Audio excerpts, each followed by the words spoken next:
Welcome, Sagittarius, to your reading.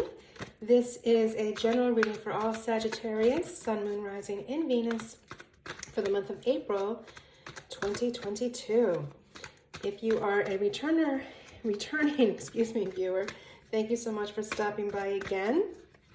And if you are new here, welcome to the family. I do appreciate your time as we bring forth these messages of inspiration and comfort.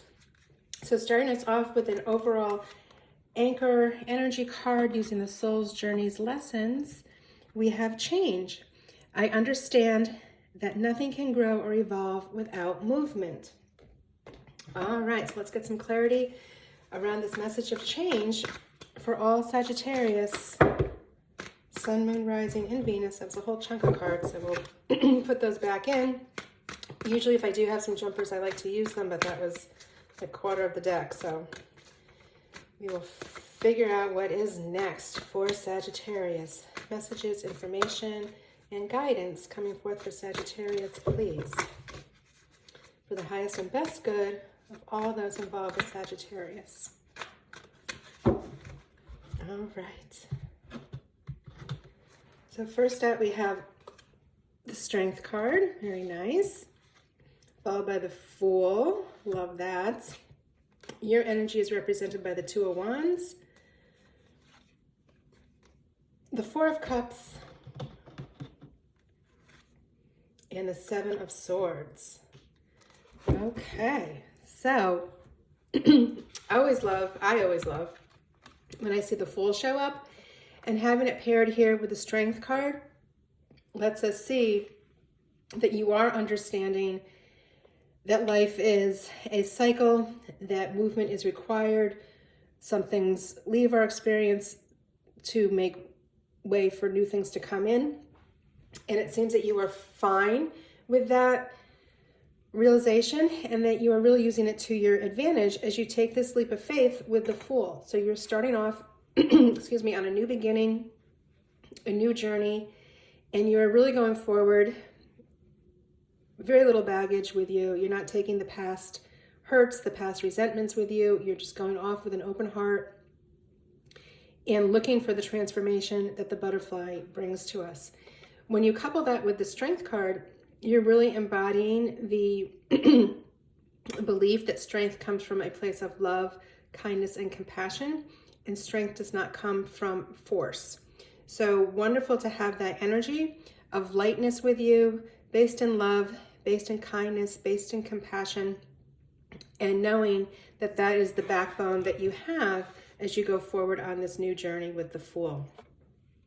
With the Two of Wands here, you are taking the time to do some planning as you embark on this journey.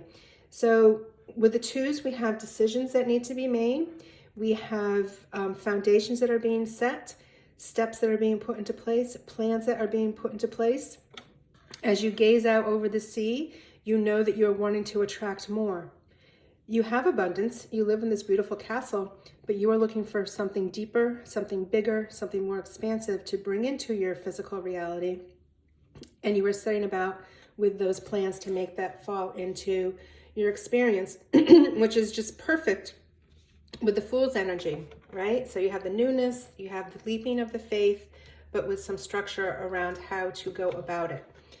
So with the Four of Cups and the Seven of Swords here, we have a little bit of energy that is constrictive. The Four of Cups, we see some lamenting, some boredness over the Three Cups that are in front of us. And because we are choosing to focus on the lack, the perceived lack, right? I'm missing my fourth cup. You're focusing on what you don't have, which makes you blind to what is right in front of you and what is being offered to you. So the Four of Cups reminds us that the mindset that we possess is truly what creates our reality. If we are going to focus on the lack or the perceived lack, that I only have the Three Cups, woe is me, I don't have anything new coming into me, new opportunities, that is what your reality will be, when in fact, within 3 feet of you, there is a new offer coming forward. So a reminder, check your mindset. Being in a place of love, grace, gratitude is what will allow you to see all of the offers available to you.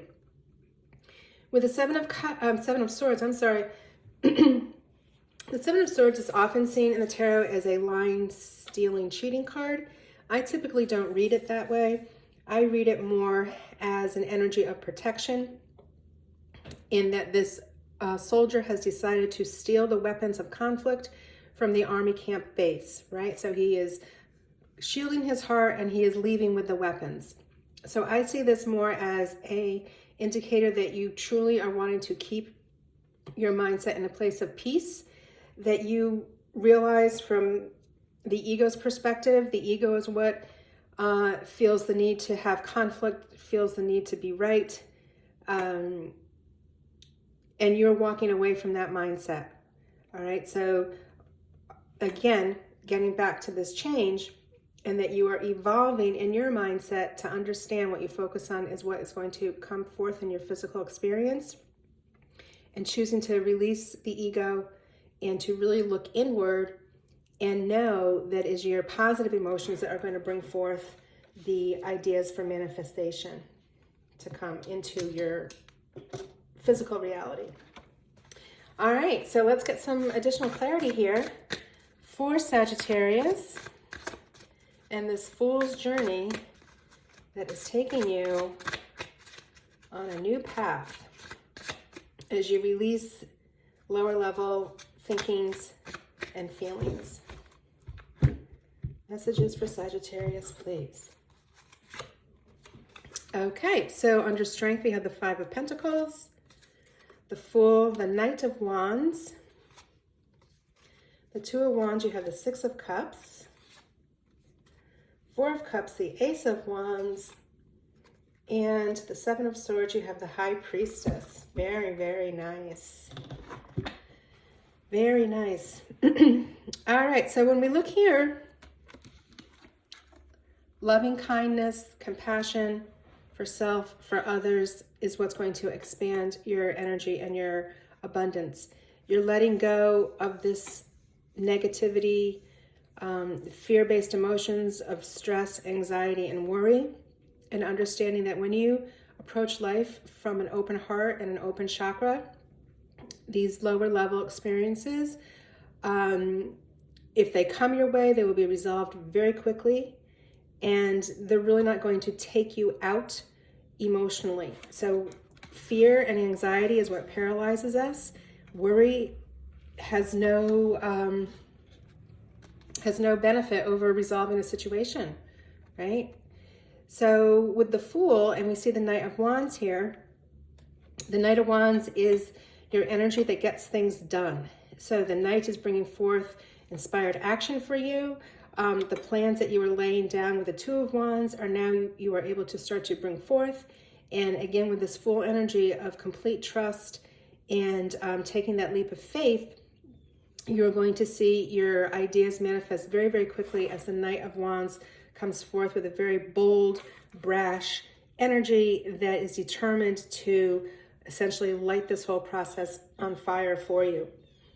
When we look at the Six of Cups paired with the Two of Wands, we have harmony, we have balance, we have peace, we have a beautiful sunset here with doves flying, seagulls flying, and it's just allowing us the space to really appreciate the foundational work that you have put in is now bringing back to you harmony, peace, a sense of community as you expand into this love-based energy. When we look at the Ace of Wands, clarifying the Four of Cups, it's a beautiful supportive energy because the Ace of Wands is the inspired action that gets this done.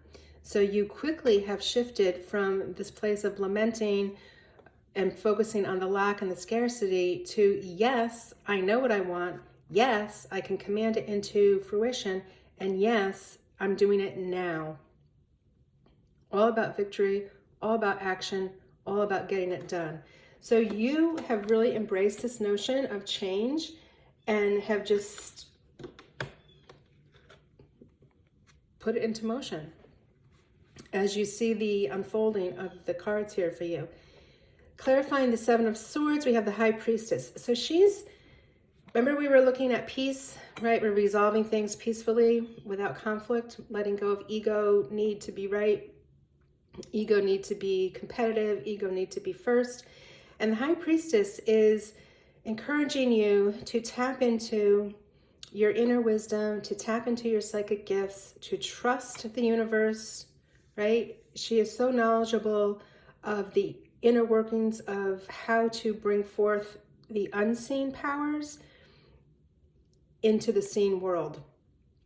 So very supportive in supporting your heart chakra, in supporting your inner intuition, and really giving you the courage and the strength to go within as you navigate this new experience for yourself. All the answers always lie within. It's, are we able to quiet our mind enough so we can hear those answers? All right, Sagittarius, let's get one final clarifier here using the Wild Offerings Oracle deck. What final message around change and this new beginning does Sagittarius need to hear?